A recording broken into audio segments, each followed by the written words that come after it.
What's going on, guys? Fresher Law here. We're just going to be doing a quick Season 14 new split guide because of all the item changes that happened. So let's just get it started off with item buys out of base. Obviously, D-Blade, D-Shield, one pot, simple as it is. Melee matchups, obviously you're going to be taking D-Blade. Ranged matchups, you're going to be taking D-Shield. There are a couple matchups where you can take D-Shield into kind of a hybrid melee ranged matchup. Gnar, Jace, Urgot, sometimes Kennen, stuff like that, where you can definitely abuse them with D-Blade if you really know how to play the matchup, but if you want to play it safe, you can take D-Shield, and you can just sit there and sustain yourself and wait out the lane. Now, first buys.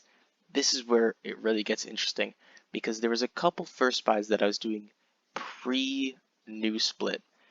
Sometimes I would go Trinity, sometimes I would go Bork. I think there's really only two first items you can really buy now, and that's Eclipse and Rav. Eclipse, in my opinion, is the item you're really going to want to buy a lot of the time. Eclipse lets you do so many things in lane. Before, I used to build Eclipse a lot last split because it was so cheap. I believe it was 600 gold cheaper than Rav. It was so cheap. It's still pretty cheap, 2,900. Most items on Fiora are like 3k gold plus. Fiora is a very, very, very gold hungry champion. You need a lot of gold income if you're going to want to get your items and your spikes. Eclipse lets you get that first item spike a lot quicker, and because they didn't remove the 6% max health physical damage, it's still a very, very good item, especially with how the tank's items have gotten buffed and we may be shifting towards a tank meta. I can see this item being a very, very good item and first item for a lot of bruisers. The AD it gives you still very good, 60 AD, especially with all the AD numbers being reduced across the board. 60 AD is a very, very good amount of AD, especially for 2,900 gold.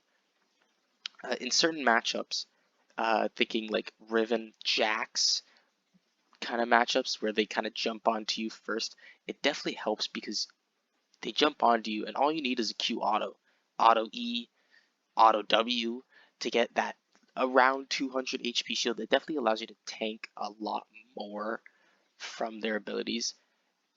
Because if Jax jumps on you,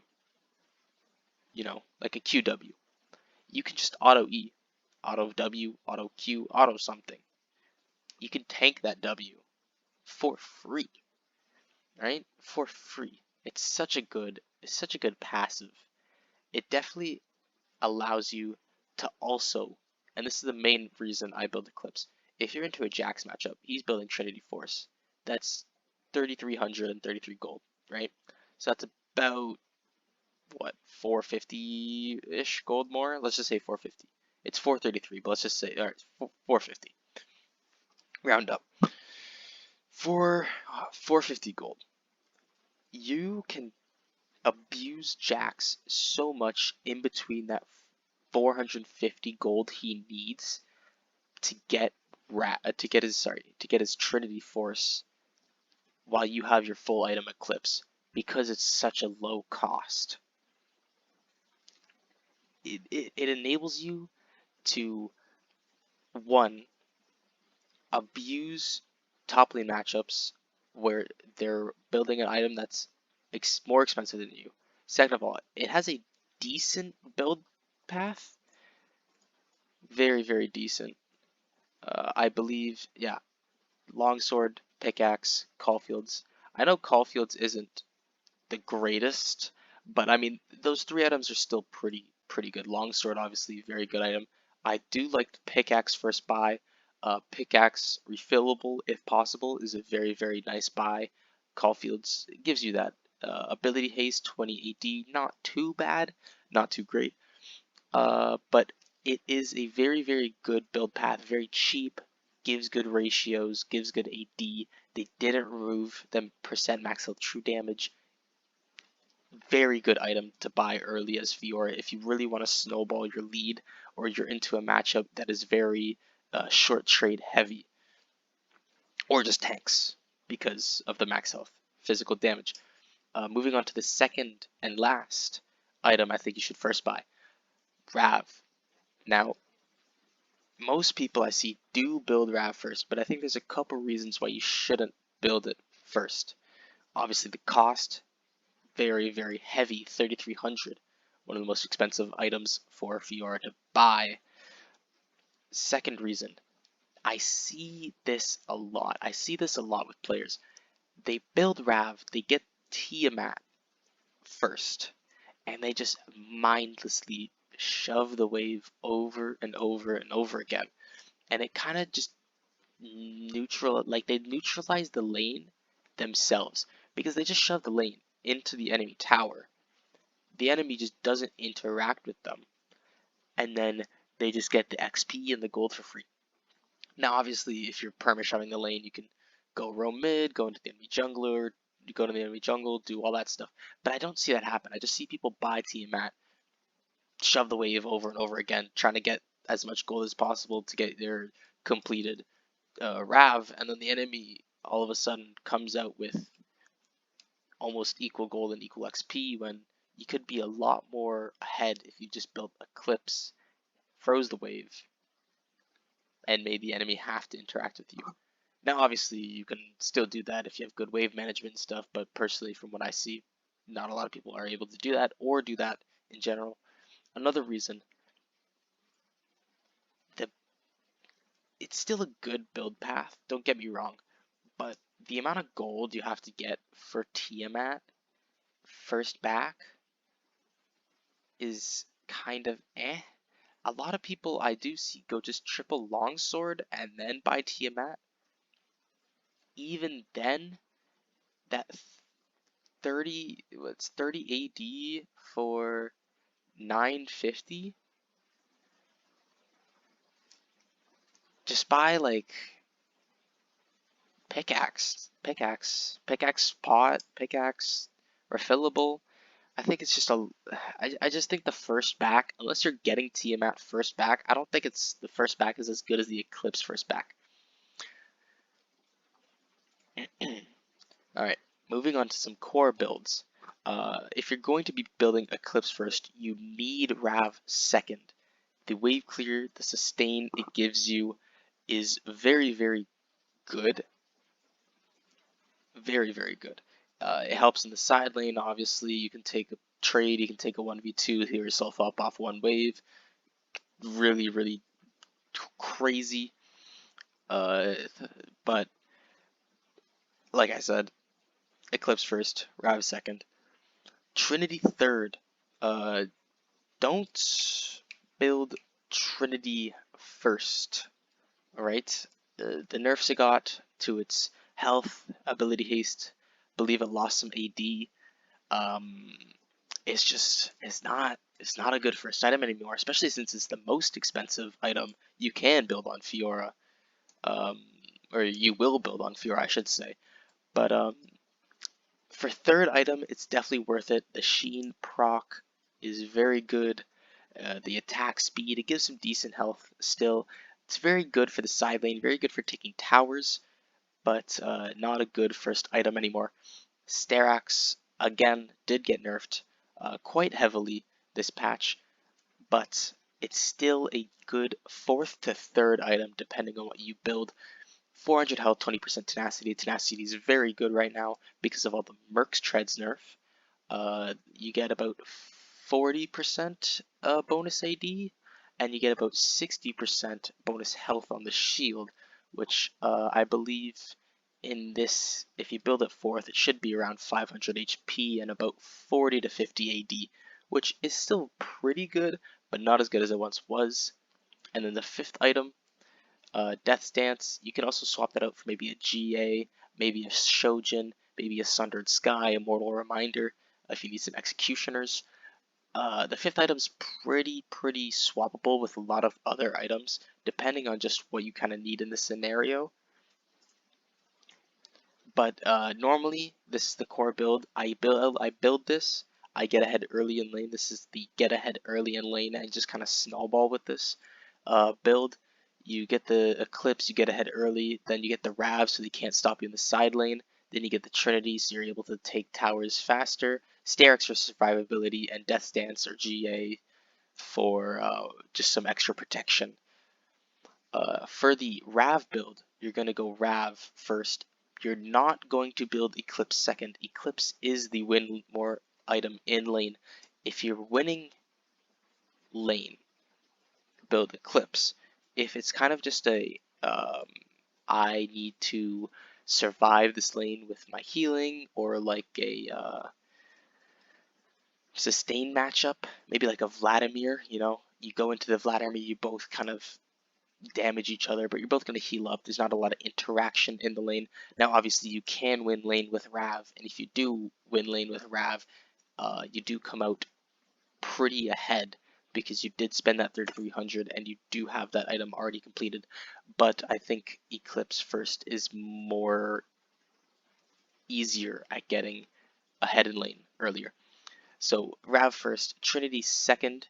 You want that because you're going to be spending your time in the side lane, obviously. You already have the Rav healing, AD, and ability haste, so you don't need the Eclipse survivability, so you just go Trinity Force into second item, just so you can take that tower faster, so you can clear that wave faster. The stats it gives, obviously, not as good as they were. Death Dance Sterix for some more survivability. I would recommend maybe Sterix fourth, because at this point you do have a decent amount of AD, but you're probably going to get more, about 40 AD at this point in the game if you build this third. Same with maybe about 400 HP shield. It's still good, don't get me wrong, but it's not the greatest. So you can probably build that fourth. GA Shojin, War Reminder, Sundered Sky fifth. Fifth item, honestly, I would probably recommend maybe Death Dance, GA, or Shojin third. Mortal Reminder, obviously, even with the changes, I don't think it's that good of an item. Never has been that good of an item. And Sundered Sky with the nerfs, I just don't think it's that very good at all. So probably don't be building those fifth unless you really need it. So let's move on to some runes here. We're going to look at precision runes first.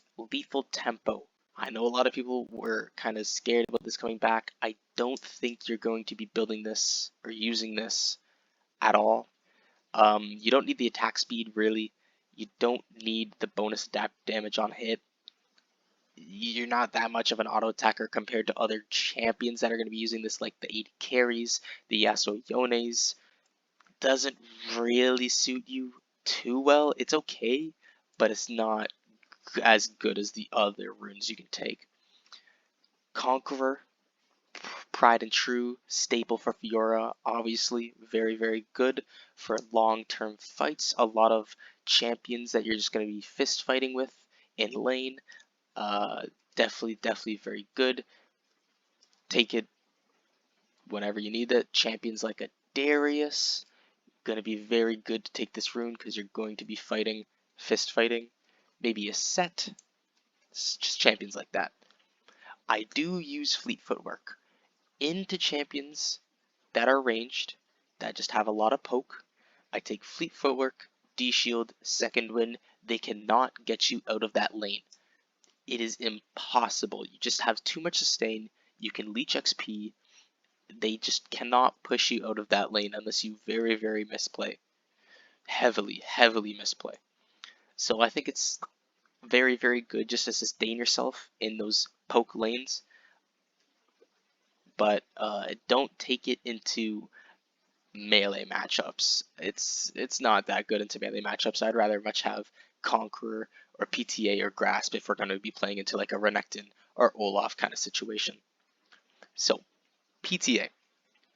This is where it gets interesting because PTA, I only have PTA as my rune if I'm doing one specific build, and I don't know if that build's going to be good anymore or not. I haven't tried it, but I'll just tell you guys anyways.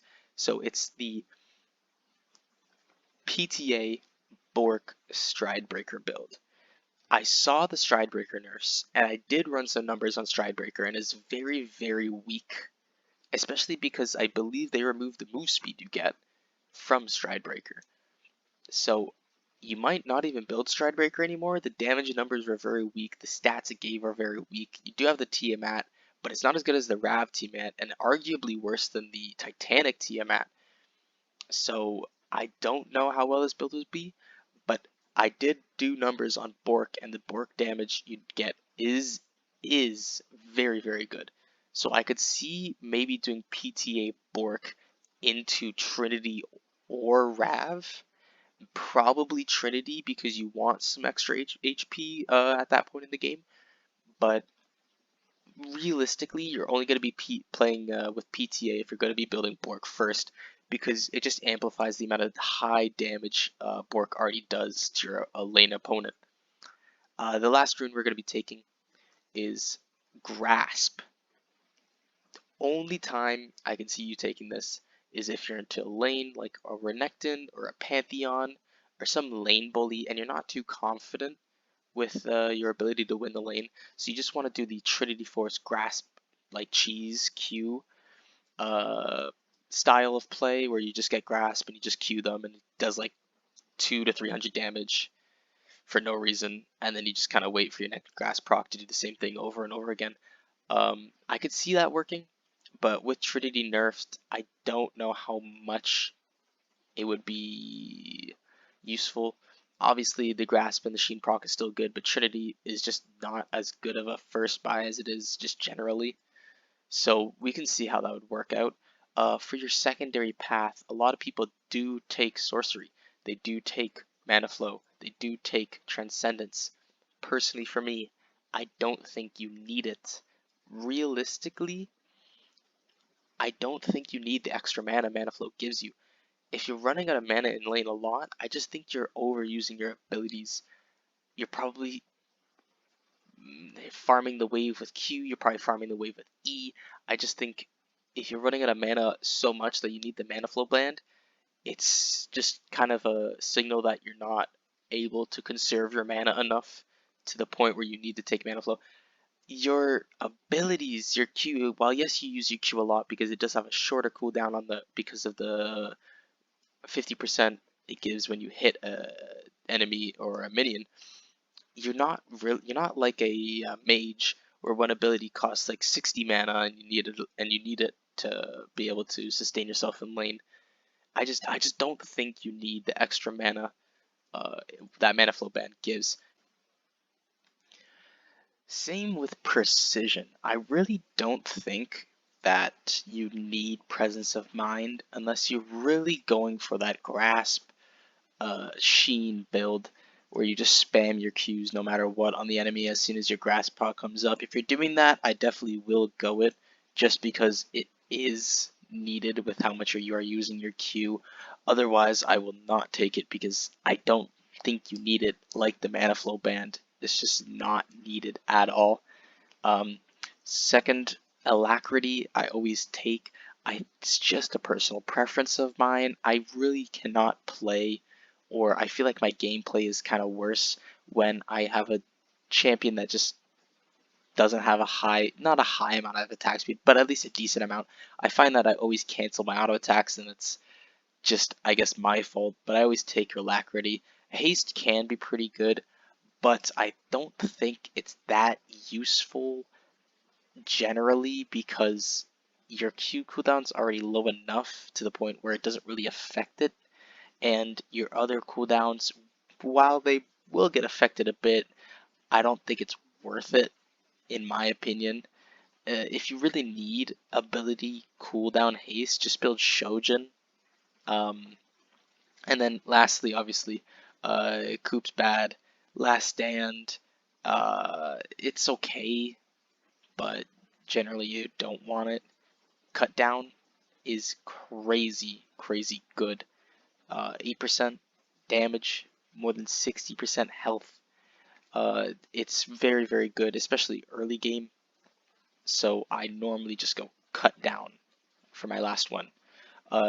Secondary, when I'm taking precision, Demolish bone plating. Demolish really just helps you get that more plates, more gold with the charges. It's really good with getting a little bit extra gold off the lane when you can. Bone plating, obviously, very, very good for melee matchups. Second win if you're taking a ranged matchup. And then overgrowth if you're not going to take any of these two. People might say to take revitalize, but I don't think a lot of people know that.